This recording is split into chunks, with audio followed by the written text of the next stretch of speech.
히브리서 12장 25절에서 29절입니다.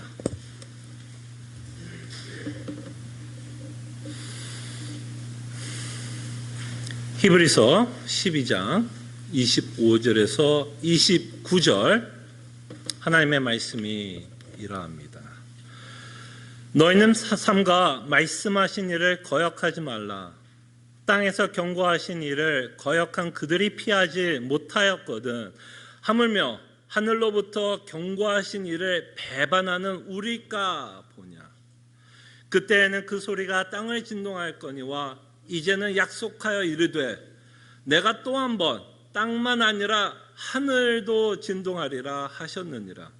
이 또 한 번이라 하심은 진동하지 아니할 것을 영존하게 하기 위하여 진동한 것들 곧 만드신 것들이 변동될 것을 나타내심이라. 그러므로 우리가 흔들리지 않는 나라를 받았은즉 은혜를 받자.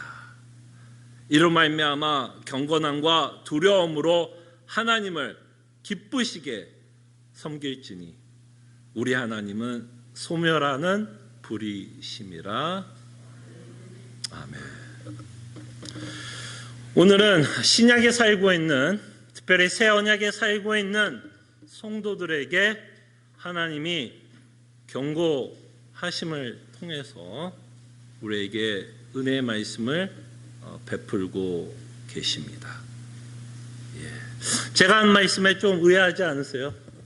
새 언약에 살고 있는 우리에게 지금 하나님은 다시 한번 경고하고 있으며 그 경고 안에서 하나님의 말씀을 들을 것을 말씀하십니다.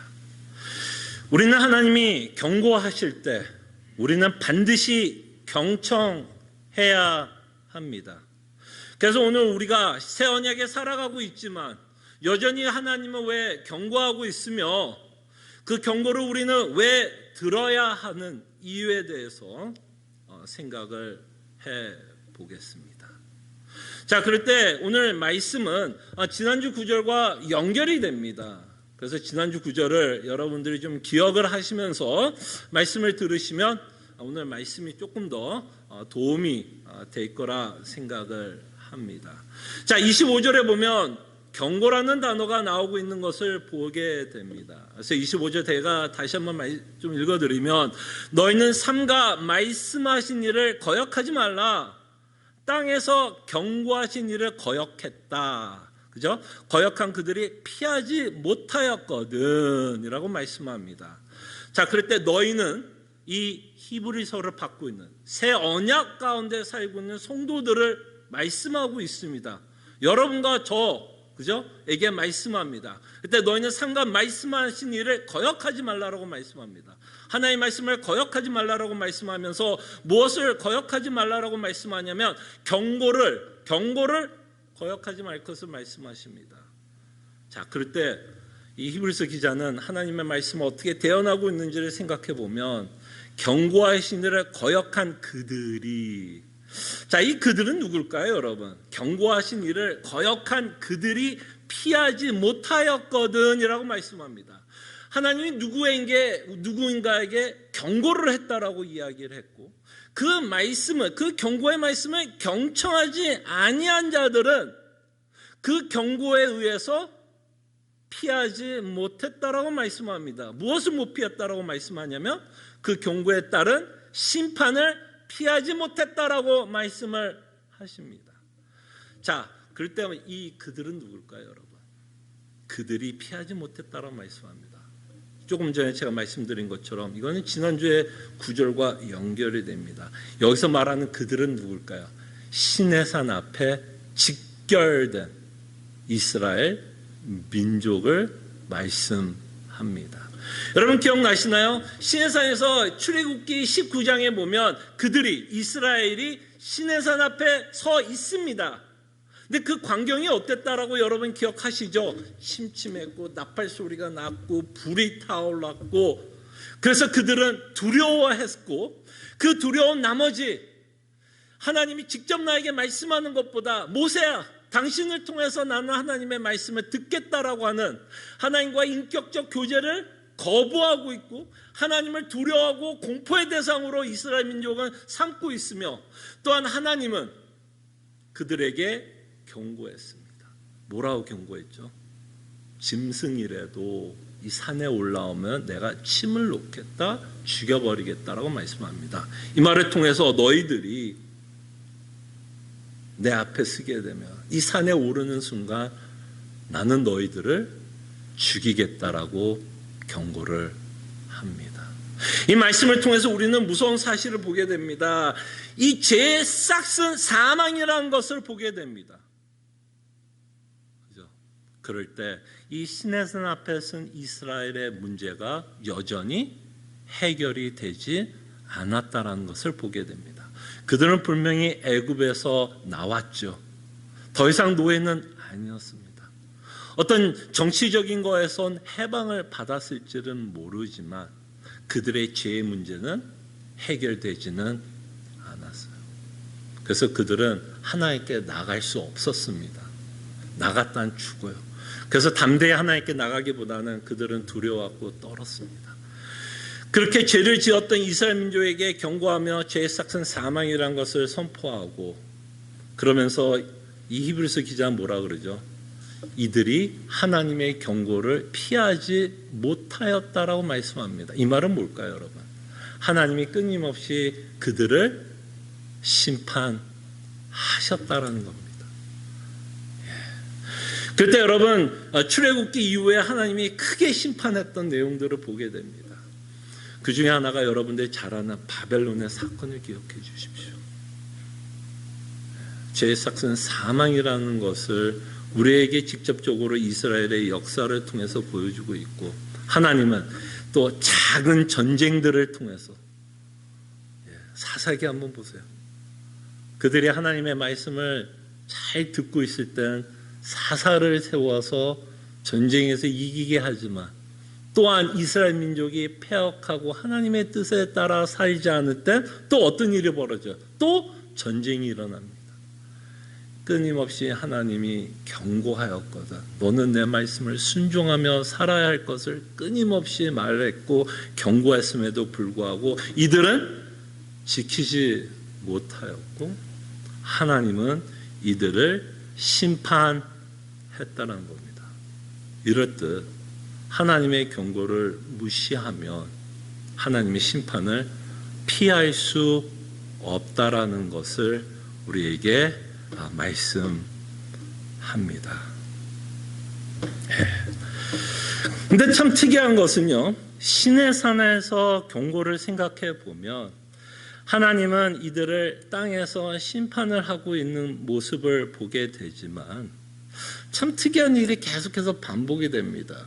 여기서 하나님의 사랑과 은혜와 자비와 긍휼을 보게 되는데요. 하나님이 끝까지 심판을 하시던가요, 이스라엘 민족을요? 아니면 다시 한번 구원의 손길을 베푸시나요? 이스라엘 민족 역사가 바벨론에서 끝나나요? 아니면 다시 한번 예루살렘으로 가게 하시고 성전을 다시 한번 짓게 하시나요? 땅에서의 심판의 특징은요, 하나님이 심판을 하지만 끊임없이 다시 한번 자비와 은혜와 긍휼을 베풀어서 어찌하였던 그들을 다시 한번 구원하고 있는 손길을 저희들이 보게 됩니다. 근데 오늘 우리가 보고 있는 경고의 내용에서는요, 이 하나님의 말씀을 어기게 되면 더 이상 구원은 없다라고 말씀을 합니다. 구약의 심판이 무서운 게 아니라 사실은 신약의 심판이 더 무섭다라는 것을 우리는 보게 됩니다.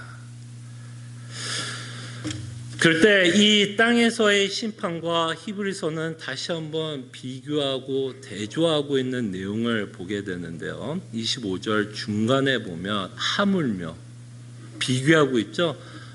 땅에서 일어난 심판을 너희들이 보지 않았느냐. 그러면서 히브리서 기자가 뭐라 그러냐면 하물며 하늘로부터 경고하신 이를 배반하는 우리일까 보냐.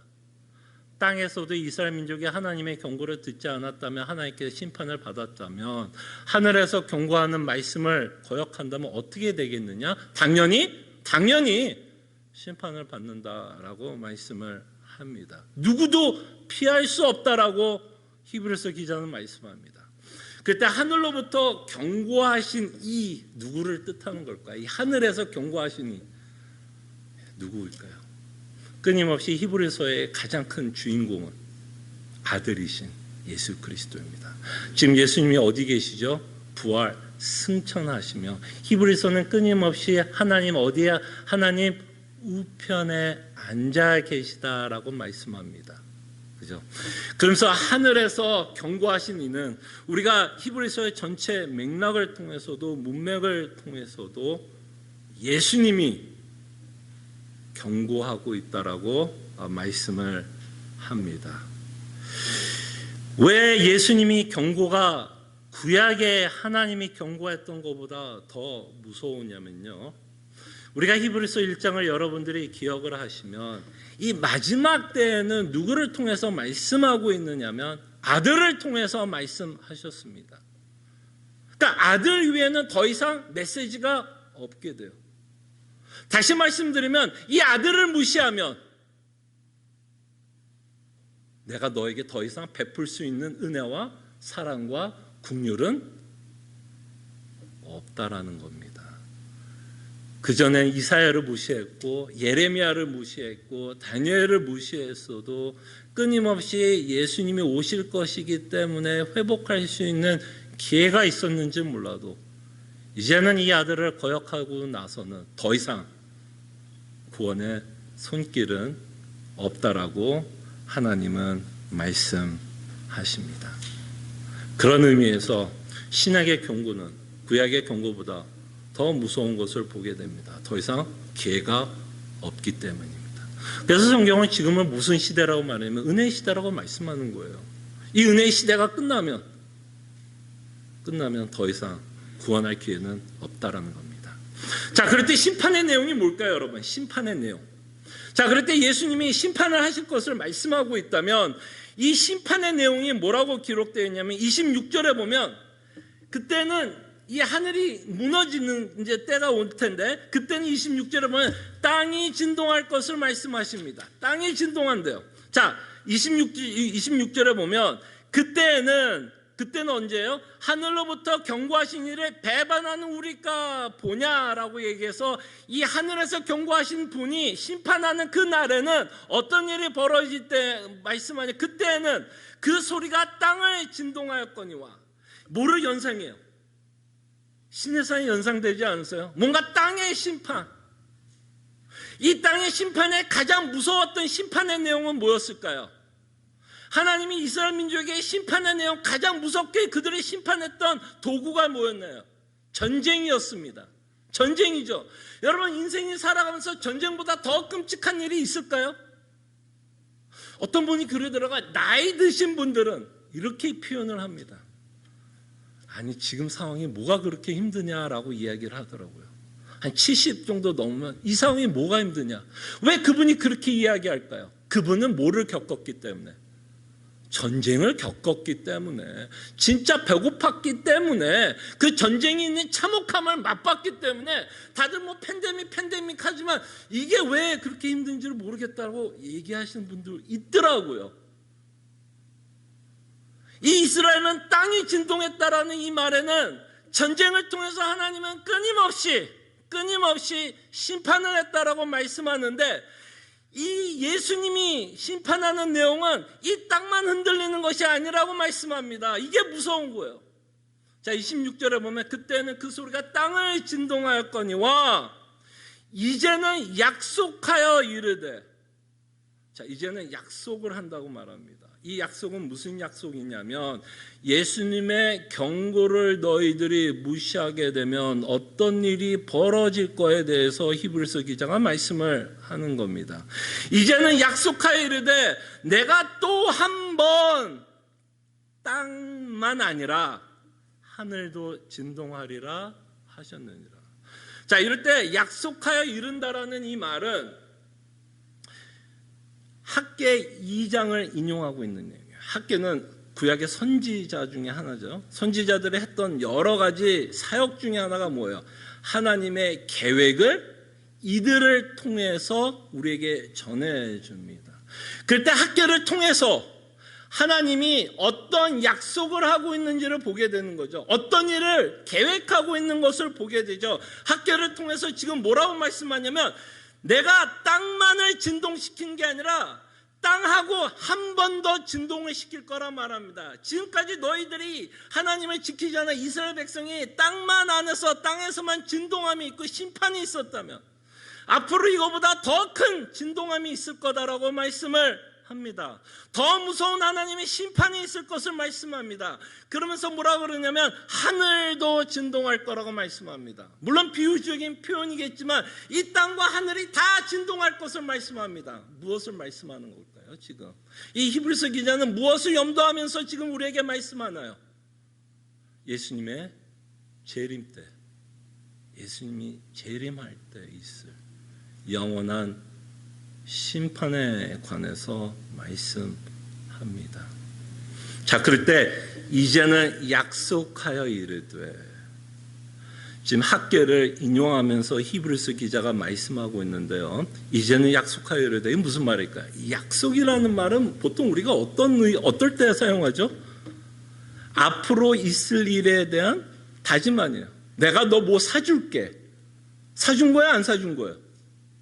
약속은 했지만 사준 거야, 안 사준? 안 사준 거잖아. 앞으로 내가 너를 사줄게라 그러면 약속이지만 그 일이 이루어졌다, 이루어지지 않았다. 아직은 이루어지지 않았어요. 그럴 때 하나님이, 이 히브리서 기자는 하나님의 영감으로 이 구절이 이렇게 이용하는 거예요. 이제는 약속하여 이르되, 뭘까요? 이 학계에서 하나님이 학계에게 약속한 이 일이 이루어졌다, 안 이루어졌다? 아직은 안 이루어졌다라고 말합니다. 땅에서 진동은 있었는지 몰라도 아직 뭐가 없었다. 한 번 더 하늘까지 진동하는 일은 없었고, 이 일은 앞으로, 그죠? 새 언약 가운데 살아가고 있는 자들에게 말씀하는 거예요.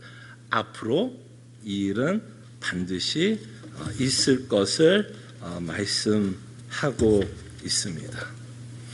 그래서 이 약속의 이 심판의 범위가 구약의 심판의 범위보다 훨씬 더 넓어졌죠. 그때는 누구만 심판했어요?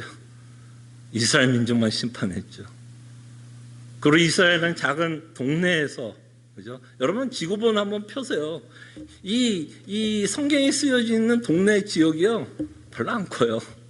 아주 작은 동네에서 이루어진 사건입니다. 거기서만 이루어진 심판의 내용이라면 이제는 하늘도 진동한다라고 하면서 무엇을 우리를 연상하게 하는 걸까요? 이 모든 세상이 진동할 것을 말씀하십니다. 예. 그래서 성경을 통해서 우리에게 끊임없이 말씀하고 있는 영원한 심판에 대해서 지금 히브리서 기자는 말씀하고 있고요. 신약에 살고 있는 우리는 시내산의 경고보다 더 무섭고 강력한 경고를 받고 있습니다. 그래서 하늘이 진동할 땐 어떤 일이 벌어지는가 하면 모든 것이 소멸되고 없어질 것을 말씀하십니다. 예. 이것이 이 세상에 어떻게 끝날 것을 말씀합니다. 근데 특이하게도 이 성경을 읽어보시면, 계속해서 여러분들이 성경을 읽어보시면 하나님이 심판의 내용을 말씀하시고 나면 반드시 복음의 메시지를 전하게 됩니다. 하나님 분명히 이 땅이 진동할 것이고 하늘이 진동할 것을 말씀하고 있습니다. 그 일은 반드시 일어날 것이라고 말씀을 하는데요. 27절에 보면 복음이 기록되고 있는 것을 보게 됩니다. 27절 한번 볼게요. 이 또 한 번이라 하심은 진동하지 아니한 것을 영존하게 하기 위하여 진동할 것들 곧 만드신 것들이 변동될 것을 나타내십니다. 그래서 이 영원한 심판의 내용이 기록되어 있는데요. 이 영원한 심판에도 그 영향을 받지 않는 누군가가 있다라고 성경은 기록하고 있습니다. 자, 27번에 보면 어떤 단어가 그 단어를 표현하는가 하면 영존하게 하기 위해서. 이 영존이란 말을 좀 쉽게 풀면 뭘까요? 영원히 존재하는. 예. 그래서 다시 한번 27절 읽으면 이 또 한 번 하시면 진동하지 아니한 것을 영존하게 하기 위해서. 뭐야? 분명히 하나님의 영원한 심판이 있을 것인데 모든 것이 진동하고 소멸되고 변화가 있고 변동이 있을 텐데 그 변화 가운데 그 심판 가운데서도 영원히 존재하는 것들이 있을 것을 우리에게 말씀합니다. 그때 영원히 존재할 것이 뭘까요, 여러분? 하나님의 심판 가운데 영원히 존재할 것이 무엇일까요? 것이라고 하면 좀 물체 같지만 사실은 영존하는 사람이 있다라는 거죠. 그때 영원히 영존하는 사람이 있다면 누구일까요? 바로 이 내용이 지난주에 저희들이 살펴봤던 이 시온산에 속한 자들, 하늘의 도성에 속한 자들, 장자의 회막에 속한 자들, 하나님을 아바 아버지라고 부르는 자들, 또 히브리서에 말씀을 하면 의인의 영으로 된 자들, 예수 그리스도를 말미암아 정죄함이 없는 자들, 새 언약 아래 살아가고 있는 자들, 모든 자들의 예수 그리스도로 피로 말미암아 보호하심을 받는 모든 무리들은 이 마지막 날 예수 그리스도의 심판에 영향을 받지 않고 영원히 존재할 것을 우리에게 말씀을 하십니다. 성경은 이것을 복음이다라고 말씀합니다. 영원히 남는 것이 복된 소식입니다. 영원히 남는 것.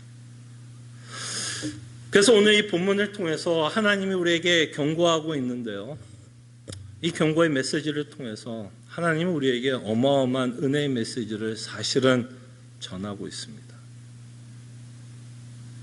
이 심판의 내용이요, 사실은 여러분과 저에게는 어마어마한 은혜의 메시지입니다. 하나님이 다시 한번 이 영원한 심판을 하실 것을 우리에게 말씀하시면서 믿는 여러분과 저에게 하나님은 도전을 합니다. 무엇을 도전하냐면 여러분들의 사고방식 가운데, 여러분들의 가치관 가운데 무엇이 내 인생에서 중요한가를 생각해 보라는 겁니다. 여러분 인생 가운데서 지금 살아가면서 여러분들에게 가장 중요한 것이 무엇인가를 생각해 보라는 겁니다. 여러분, 이 경고의 메시지를 통해서 하나님이 우리에게 말씀하는 가장 영원한 거고 가치 있는 것이 있다면 뭘까요? 이 심판에 살아남는 것이 가장 가치 있고 영원한 것 아닐까요? 이 심판을 견디는 것이 하나님은 우리에게 말씀합니다. 가장 가치 있는 것이다라고 말씀합니다. 여러분들이 이 말씀을 통해서 이 메시지를 받고 있다면 여러분들은 은혜를 받은 자예요. 그래서 이 경고는 우리로 하여금 무엇이 영원하고 일시적이며, 그죠? 영원하고 일시적이며 무엇이 가치가 있고 덜 가치가 있는지를 생각하게 합니다. 그래서 이 심판의 메시지를 통해서 하나님은 영원한 것을 사모하라는 거예요.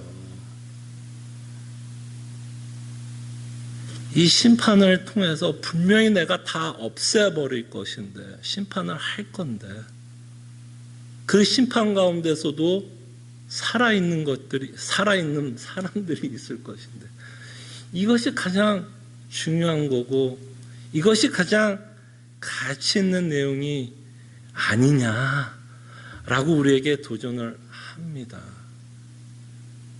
바로 이것이 새 언약에 살아가고 있는 자들에게 하나님이 경고하고 있는 메시지예요.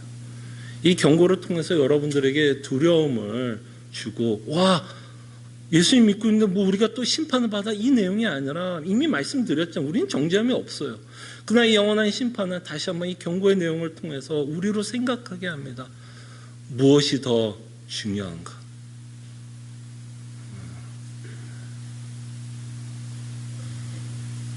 여러분, 이 히브리서가 왜 강력한 메시지를 우리에게 전하고 왜 이 히브리서가 도전이 되는지 아세요? 이 히브리서를 쓰고 있는 독자들 대상 때문에 이 메시지가 그만큼 도전적이고 강력합니다. 지금 이 편지를 받고 있는 자들의 상황은 어떤 상황이 있죠? 이건 뭐 거의 뭐 매주 한 번은 제가 물어봅니다. 다음 주도 또 물어볼지 모르겠어요. 어떤 상황 가운데 있어요? 이들은 핍박을 받고 있고 예수 믿는 것 때문에 자신이 귀한 것들, 자신이 생각하는 모든 귀한 것들을 다 잃어버릴 수 있는 시간에 이들은 살고 있어요. 이렇게 핍박을 받고 있는 자에게 하나님이 참 좀 너무한 것 같다라는 생각 안 하세요? 야, 이럴 때 우리가 듣고 싶은 말이 뭘까요? 야, 근춘아, 걱정하지 마. 내가 로마 다 무찔릴 거야. 다 그냥 싹 쓸어버릴게. 너 재산 다 잃어버렸어? 내가 2배, 3배로 갚아줄게. 너 감옥에 있었어? 너 힘들게 했던 사람 누구야? 내가 다 복수해줄게. 뭐 이런 말이 나와요. 이야, 진짜 감사하다. 정말 하나님 믿을 만한 이유가 있네. 정말 하나님 믿으니까 이런 엄청난 위로가 있네. 라는 생각이 들 텐데 아니에요. 오히려 하나님은 우리보다 더 한 수를 더 뜹니다. 야, 생각해봐. 영원한 심판이 있을 거야. 그럼 이 상황 가운데서 너가 더 중요하게 생각할 게 뭐야? 네 생명이 더 중요해? 네 재산이 더 중요해? 감옥 가는 일이 더 중요해? 뭐가 더 중요한지를 생각해 보라는 거예요. 정말 도전되지 않으세요? 핍박을 받는 자에게 인생을 살아가면서 무엇이 더 중요한지를 지금 자신에게 물어보라고 하나님이 말씀을 합니다. 그때 이 배도의 유혹을 받는 자들은 결국 뭘까요, 여러분? 왜 배도의 유혹을 받을까요, 여러분? 총칼이, 자꾸 왜 로마 시대 얘기하면서 총 얘기가 나오는지 모르겠어요. 그때 총 없었죠. 정말 여러분 궁금해요. 이들이 배도의 유혹을 받는 건 칼이 무서운 게 아니에요, 사실은. 진짜 이들이 칼이 무서웠을까요? 칼이 무서운 게 아니라 뭐가 무서운 거예요?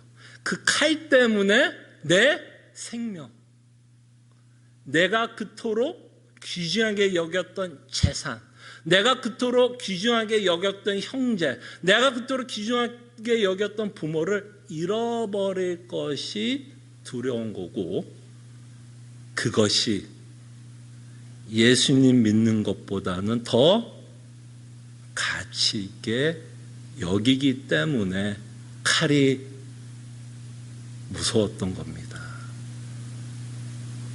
그 반대되는 사람들은 어떻게 행동했을까? 이 같은 상황 가운데서도. 물론 이런 것들이 중요하지 않다는 얘기는 저는 아닙니다. 당연히 중요하죠. 돈이 없이 어떻게 살 수 있고, 내 사랑하는 부모, 형제, 내 생명 다 중요하죠. 다 귀중하죠. 그러나 이들은 무엇을 더 중요하게 여겼어요? 무엇을 더 중요하게 여겼어요? 예수님을 믿는 것을 더 중요하게 여겼고 가치 있게 여겼기에 칼이 와도 무섭죠. 왜 안 무서웠겠어요, 이분들이. 그럼에도 불구하고 그들은 선택을 한 거죠. 세상이냐 예수님이냐. 그럴 때 이들은 뭐를 선택한 거예요? 예수님을. 나의 구원자이신, 새 언약을 허락하신, 나에게 영원한 생명을 주신, 하늘의 도성을 허락하신, 영원한 안식을 허락하신 이 예수님을 이들은 뭐 하는 거예요, 사실? 선택하면서 죽으면 죽겠다라는 식으로 이들의 신앙생활을 하고 있었다라는 것을 보게 됩니다. 그래서 저는 히브리서가 저는 이런 면에서 참 무서워요, 여러분. 내용이 어려울 수 있어요. 근데 하나님이 우리에게 요구하는 것이 참 참 뭐라고 표현하면 좋을까? 부담이 되는 것 같아요. 안 그래요? 부담되지 않으세요, 여러분? 근데 왜 하나님이 이렇게 이야기하는 걸까요? 영원한 것이 내 생명보다, 내 재산보다, 내 형제보다, 내 부모보다 이것이 더 귀하다라고 왜 말할까요? 이게 더 뭐하기 때문에? 더 귀하니까. 왜? 영원한 심판이 있을 것이기 때문에. 그런 것들은 다 없어질 것이에요. 무엇이 영원한가를 생각하면서 무엇이 더 가치가 있고 무엇이 덜 가치가 있는지를 우리로 생각하게 합니다. 그리고 이 영원한 심판은 여러분과 저를 하여금 내가 이 땅에 살아가면서 의지할 분은 예수 그리스도밖에 없다라는 것을 말씀하고 싶은 거예요. 여러분들은 왜 능력이 없겠어요? 그죠? 능력이 있으면 뭐 짭도 얻을 수 있고 돈도 벌 수도 있고 이 땅에서 여러분들 화려한 인생을 살 수 있을 겁니다. 근데 여러분들의 능력으로 하나님의 심판을 막을 수는 없어요.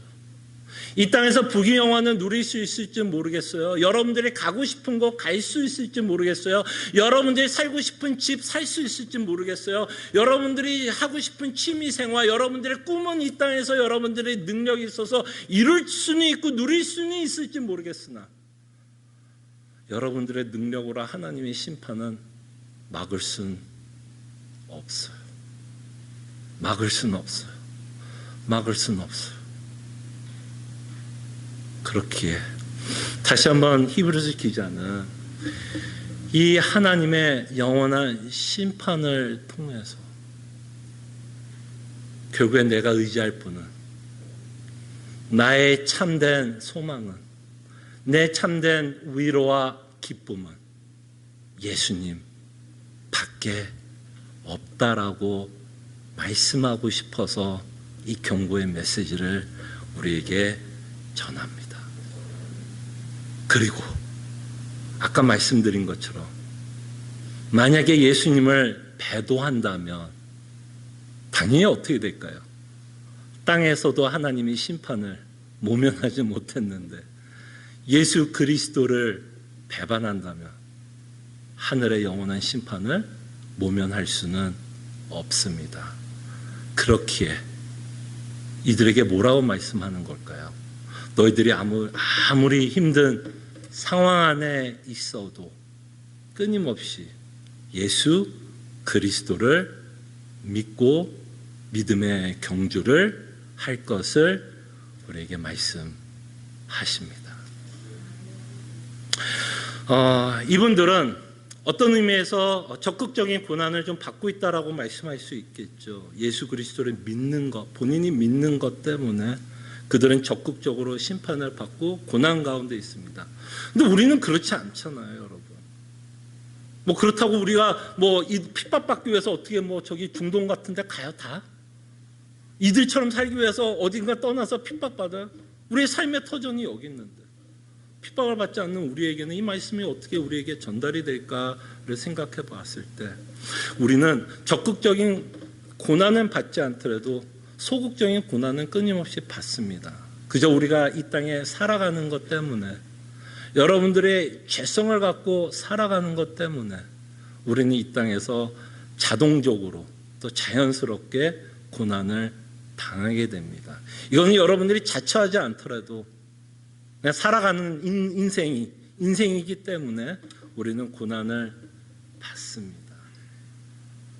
그때 아마 여기 가운데서 우리가 가장 큰 고난 중에 하나가 있다면 우리의 육체가 후패하는 것을 경험하게 됩니다.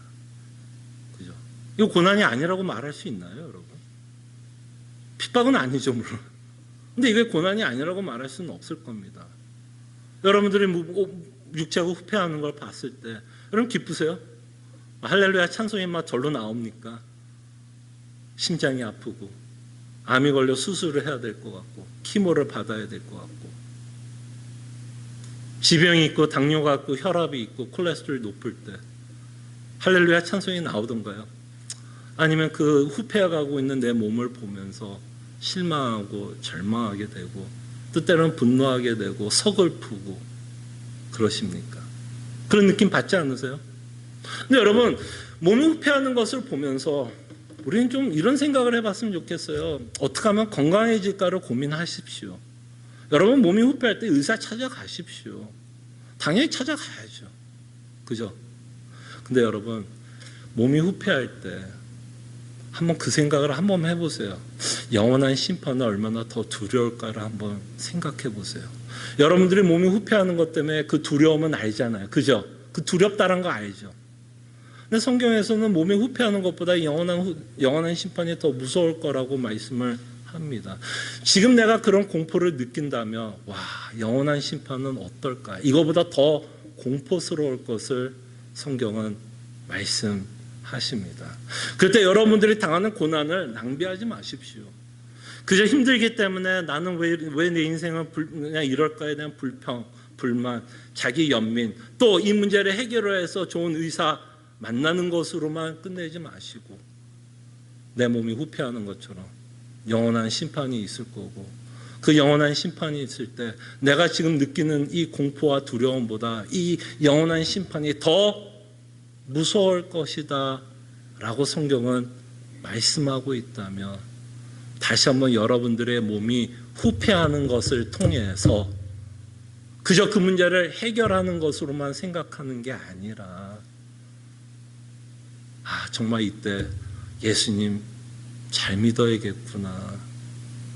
어차피 내 몸이 후퇴하는 건 막을 수 없기에 정말 내 몸이 후퇴해도 남는 것이 무엇일까를 여러분 한 번만 고민해 주면서 의사 찾아가시고요. 약 드세요. 약 먹지 말라는 얘기 아닙니다. 치료받지 말라는 얘기 아니에요. 그러나 그 가운데 영원한 건 없구나. 영원한 건 없구나. 맞구나. 정말 뭐 영원한 심판은 뭔지는 모르지만 뭔가 끝은 있겠구나라는 생각은 좀 해보시라는 거예요. 그리고 우리는 뭐 재정적인 여러 가지 힘든 일 경험할 때도 이런 공포를 느낄 때가 있는 것 같아요. 내가 미국에 살면서 쌓아놨던 기반이 어떤 이유로 무너지는 것을 경험하게 될 때 그때 또 여러분들에게 당부합니다. 그냥 불평과 불만, 염려하고 절망과 실망에만 빠지지 마시고 물론 빠질 수밖에 없는 인간의 연약함이 있습니다.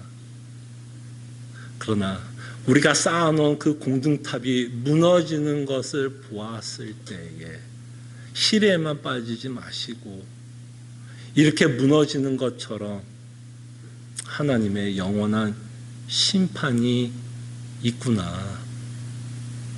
그때는 이것보다 더 무서울 거라고 말씀하고 있는데 지금도 내 인생이 무너지는 것이 너무 두렵고 무서운데 정말 예수님이 경고하시는 것처럼 이 재림 때는 이것보다 더 무서운 일이 벌어질 것인데 그렇기 때문에 내가 쌓아놓은 것 무너지는 것 때문에 실망하는 것으로 끝나는 게 아니라 이렇게 내 인생이 무너지는 그 처절한 가운데 다시 한번 영원한 하나님의 심판을 기억해 주시고 그리고 그리스도의 복음 때문에 비록 이 땅에서는 내 인생이 좀 무너지는 것 같고 내 건강이 후퇴해지는 것 같은 시리와 절망 가운데 빠져 살 수밖에는 없지만 여전히 우리에게는 복음이 있기 때문에 괜찮아. 조금만 더 견디자. 조금만 더 뛰자. 조금만 더 뛰면 예수님이 기다리고 있을 거야 하는 마음으로 우리는 계속해서 뛰어갑니다. 그래서 히브리서 기자는 이 핍박을 받고 있는 자들에게 뭐라고 권면하는지 아세요? 28절부터 여러분 그러므로 나오면 뭐라고 말씀했죠? 앞에 있었던 복음 때문에 어떤 삶을 살 거라고 말씀하죠. 그 앞에 있던 복음이 뭐예요? 이 영원한 심판 가운데서도 영존하는 것이 있을 거라고 말씀하고 있고 그 영존하는 자는 이 새 언약 가운데 예수 그리스도의 보혈의 피로 말미암아 영원한 하나님의 나라를 소망하고 살아가는 그들에게 지금 말씀합니다. 그러므로 뭐라고 말씀해요? 우리가 흔들리지 않는 나라를 받았은지요. 여기에 조금 포커스를 둡시다. 흔들리고 있는 내 모습에 너무 포커스 두지 마시고 후패해가고 있는 내 몸을 보면서 거기에만 집중하는 게 아니라 내가 쌓은 어떤 기반이 흔들리는 거에만 집중하는 게 아니라 정말 우리가 예수 그리스도를 믿기 때문에 우리가 받은 은혜, 흔들리지 않는 나라, 영원한 것, 그 영원한 것에 우리가 뭐 하자고요? 초점을 맞춥시다. 초점을 맞춥시다. 그래서 히브리서 기자가 이렇게 말합니다. 우리가 흔들리지 않는 나라를 받았은즉 은혜를 받자. 저는 이 히브리서 기자가 오히려 이런 마음이 아니었을까 싶어요. 이 핍박을 받고 두려워 떨며 배도하려고 하는 자들을 보면서 답답해하지 않나 생각을 합니다. 야, 너희들이 지금 얼마나 큰 은혜를 받고 있는데, 너희가 지금 흔들리지 않는 하나님의 나라를 받고 있는데, 예수 그리스도의 피로 말미암아 부활 승천하신 그 예수님을 믿고 있는데, 지금 이 문제 때문에 너희들이 흔들려? 야, 제발 은혜를 받자. 무슨 얘기야? 제발 예수 그리스도의 복음이 주는 위로를 지금 현재 right now 받고 살아가자.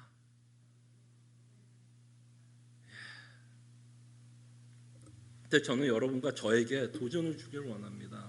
그리스도의 복음은요, 과거에 있었던 역사가 아니에요. 과거에만 있었던 역사가 아닙니다. 2000년 전에 예수님이 죽었더라, 이게 아니에요. 죽었더라도 아니고 우리가 먼 훗날 하나님의 나라에 들어갈 것 소망하는 것이 끝나는 거 아닙니다. 이 과거와 현재가 지금 현재, 과거와 미래, 과거에 있었던 십자가와 미래에 있을 우리 소망이 현재의 영향을 줘야 그것이 우리가 복음을 믿고 있는 증거입니다. 그것이 예수님을 믿고 있는 증거예요. 카더라가 아닙니다. 그랬더라, 예수님이 죽었더라, 뭐 천국에 있더라, 이게 아니라 그 모든 복음의 소식이 실질적으로 나에게 뭐예요? 지금 right now 내 상황 가운데, 그것이 핍박이든 내 기반이 흔들리든 내 몸이 후패하든 뭐 여러 가지 문제 가운데 right now 그것이 우리에게 은혜를 베푼다는 겁니다. 그래서 은혜를 받자. 속지 마십시오. 여러분들이 흔들리는 인생을 보면서 속지 마십시오. 여러분들의 인생은 그렇게 안 끝나요. 제가 여러분 지난주에 말씀드렸죠. 여러분들 불쌍한 사람 하나도 없습니다. 여러분들이 스스로 불쌍하게 생각하는 순간 여러분들은 은혜를 받는 자가 아니에요. 자기 연민에 빠지는 순간 내 인생은 왜 이래? 실망, 절망, 불평, 불만, 염려, 그러고 있으면 그게 은혜를 받고 있는 모습이 아닙니다. 그럼에도 불구하고 우리는 여전히 은혜가 있다는 겁니다. 그래서 은혜를 받자. 우리 제발 은혜 받읍시다. 정말 그리스도만이 정말 우리에게 은혜를 베푸실 수 있는 유일한 분입니다. 은혜를 받자. 자, 핍박을 받고 있는 자에게 뭐라고 말씀해? 이로 말미암아, 지금 죽을지 모르는 자들이에요. 지금, 그죠? 이로 말미암아 경건함과 두려움으로 하나님을 뭐라고요? 슬프게, 절망스럽게, 짜증나게, 불평하면서 섬길지니라?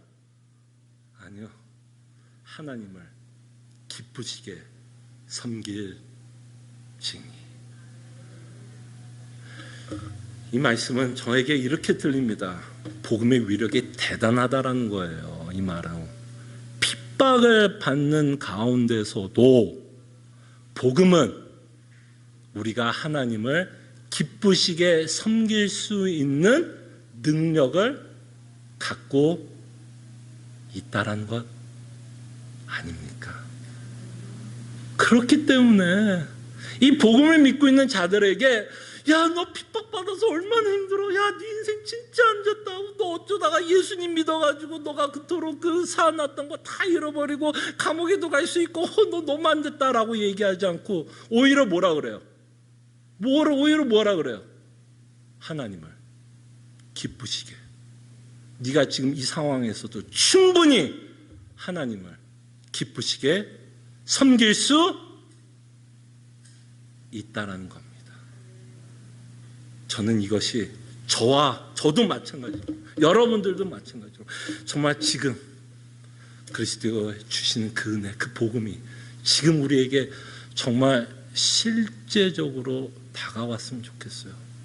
카더라가 아니라 지금 하나님을 기쁘시게, 그런 믿음의 경주를 달리시는 하나님의 백성이 되기를 소원합니다. 기도하죠.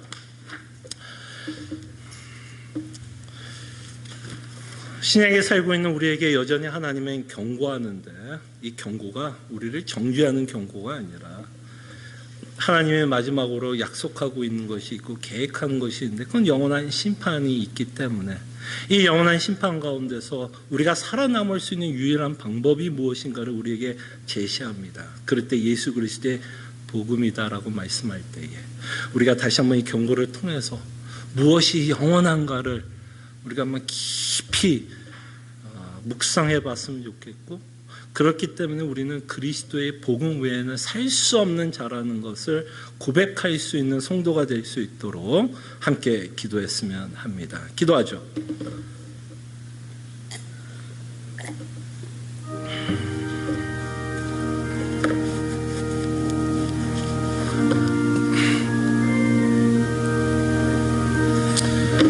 주님, 너무 연약합니다. 주님, 정말 이 복음의 능력을 맛보게 하여 주시옵소서. 이 복음은 이 핍박을 받고 있는 자들에게도 정말 하나님을 기쁘시게 섬기라고 권면하고 있습니다. 주님, 정말 이 복음이 우리의 실제적인 삶 가운데 큰 위로가 되며 살아갈 수 있도록 아버지 하나님이여 은혜를 베풀어 주시옵소서. 주님, 정말 매일매일 순례의 길을 따라갈지라도 기뻐하게 하여 주시옵소서. 주님, 여전히 우리가 새 언약 가운데 살고 있지만 하나님이 우리에게 경고하고 있는 말씀을 듣게 하여 주시옵소서. 이것은 우리를 정죄를 위한 경고가 아니라 다시 한번 하나님의 계획을 우리에게 말씀하고 있고, 하나님이 예수 그리스도를 통해서 영원한 심판을 하실 것을 말씀할 때에 무엇이 영원히 남을 것인가를 저희들로 묵상하게 하여 주시옵소서. 그래서 무엇이 가장 가치가 있는지를 저희들로 깨닫게 하여 주시고, 참으로 핍박을 받고 있는 이들에게 하나님은 복음 때문에, 내가 이룬 새 언약 때문에 여전히 하나님을 기쁘시게 섬길 수 있는 이유가 있다라고 말씀을 하고 있다면 정말 이 말씀이 우리에게 도전이 되기를 원합니다. 정말 사도 바울이 우리에게 말씀하는 것처럼 우리는 항상 기뻐할 이유가 있고 우리는 범사에 감사할 수 있는 이유가 있다는 것을 믿고 살아가며 주께서 베푸신 은혜를 잊지 않고 어떤 상황과 환경 가운데서도 하나님께 영광을 돌리며 찬양하며 감사하며 살아가는 주의 백성들 되게 하여 주시옵소서. 감사하고 살아계신 예수 그리스도 이름으로 기도합나이다. 아멘. 다 함께 일어나셔서 찬송가 191장 찬송합니다.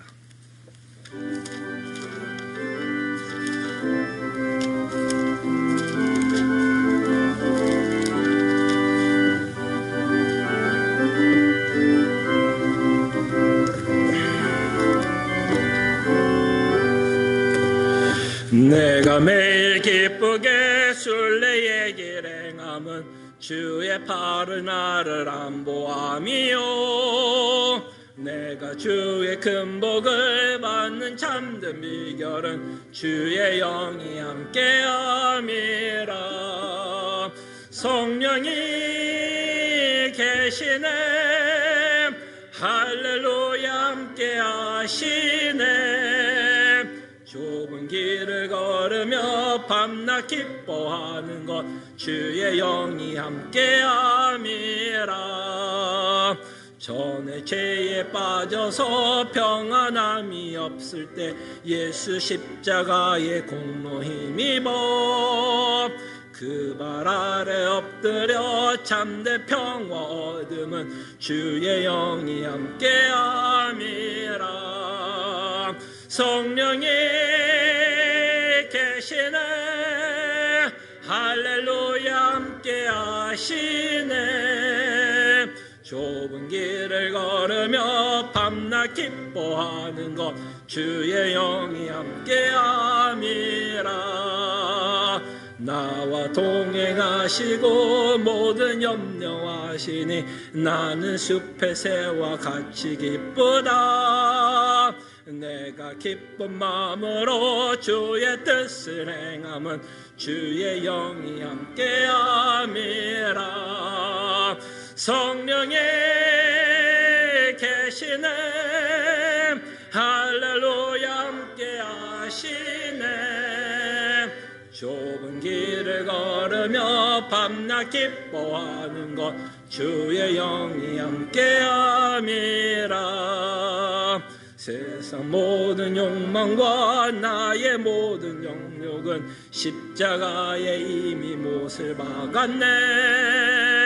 어두운 밤에 지나고 무거운 벗으니 주의 영이 함께함이라. 성령이 계시네 할렐루야 함께하시네. 좁은 길을 걸으며 밤낮 기뻐하는 것 주의 영이 함께함이라. 아멘. 하나님의 백성들이여, 하나님이 주시는 축복의 말씀, 위로의 말씀 믿으시기를 바랍니다. 능히 너희를 보호하사 거침이 없게 하시고 너희를 그 영광 앞에 흠이 없이 기쁨으로 서게 하시리. 곧 우리 구주 홀로 하나이신 하나님께 우리 주 예수 그리스도로 말미암아 영광과 위엄과 권력과 권세가 영원전부터 이제와 영원토록 함께 있을지어다. 아멘.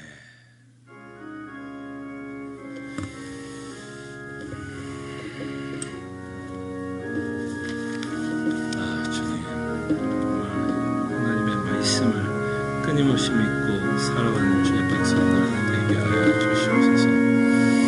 주님, 정말 영원하지 않다라는 것을 기억하게 하여 주시고, 정말 영원하지 않는 세상에 살아가고 있습니다. 우리가 어떻게 보내야 되는지 기억하게 하여 주시옵소서. 입에 오신 모든 사랑하는 성도들 환영하고요. 좀 우리 옆에 또 뒤에 앞에 계신 분들 또 우리가 또 사랑의 눈빛으로 좀 인사를 하시고 또 이렇게 또 사랑하는 성도들과 예수 그리스도의 연합한 모든 성도들과 함께 예배하게 하신 하나님의 은혜를 감사드립니다. 몇 가지 교회 소식을 알려드립니다. 오늘 운영위원회가 회가 있고요. 오후 2시 줌으로 만나겠고요. 계속해서 저희가 구백서 28장 세례에 관해서 여러분들과 함께 살펴보고 또 새벽 기도가 있음을 여러분들에게 알려드립니다. 그리고 몇 주 전에 아마 여러분들에게 좀 책을 여러분들에게 좀 추천을 했고 이것에 대해서 여러분 사인업 하신 분들은 오늘 받아가시면 될 것 같습니다. 참신앙과 거짓신앙 책을 신청하신 분들은 이치영 성도님에게 아마 들어오실 때 이미 받으신 분들도 있겠지만 혹시 받지 못하신 분들은 끝나고 나서 이치영 성도님에게 받아가시고요. 혹시 우리 가운데 또 혹시 때를 놓쳐서 신청을 못했지만 혹시 읽어보기를 원하는 분은 제가 몇 권을 조금 더 오더했기 때문에 몇 권의 여유가 있으니까요. 한번 고은의 이치영 성도님에게 여쭤보시면 될 것 같습니다. 감사합니다.